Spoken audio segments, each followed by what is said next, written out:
La Premier League à elle toute seule, elle dépasse la Ligue 1, plus la Liga, plus la Serie A, plus la Bundesliga. 3 et quelques milliards. Rien que ce mercato-là. On a vu Liverpool qui a 3 signatures qui sont dans le top 10 des plus gros transferts de l'histoire de la Premier League.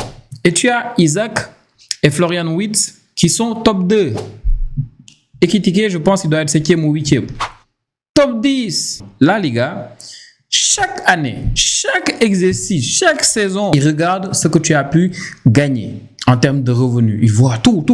Tout ce que tu as eu comme bénéfice net, ils regardent tout. Et ils regardent aussi tes dépenses.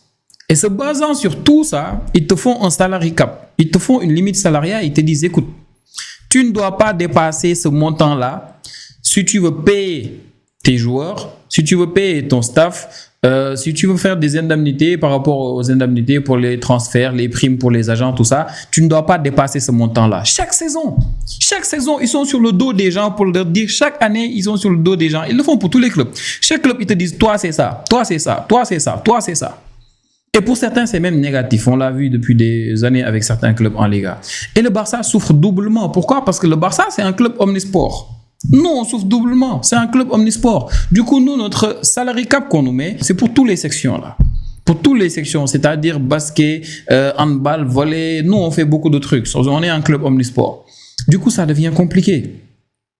Et la Liga te dit même, non seulement tu ne dois pas dépasser ça, mais ils sont en train de t'épier au fait. Au moment où ils pensent que le transfert que tu as à faire risque de dépasser ça, ils ne te le permettent pas. Alors qu'en Premier League, les choses se font a posteriori. Regardez Everton par exemple. Il y a 2 saisons, on leur a pris quoi? Peut-être 10 points, je ne sais même plus combien.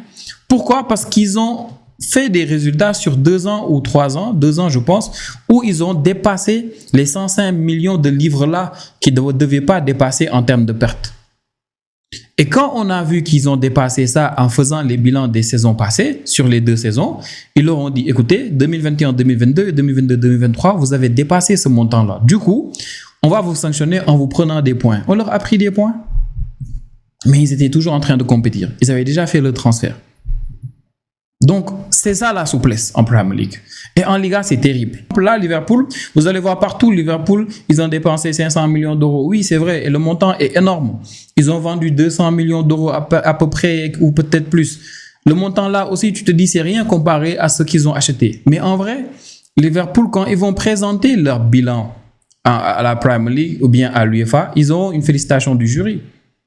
C'est la magie de la comptabilité. Aujourd'hui, les montants des transferts des joueurs que tu as achetés, les Isaac, les Ekitike, les Wirtz, tous ces joueurs-là, tu vas diviser par le nombre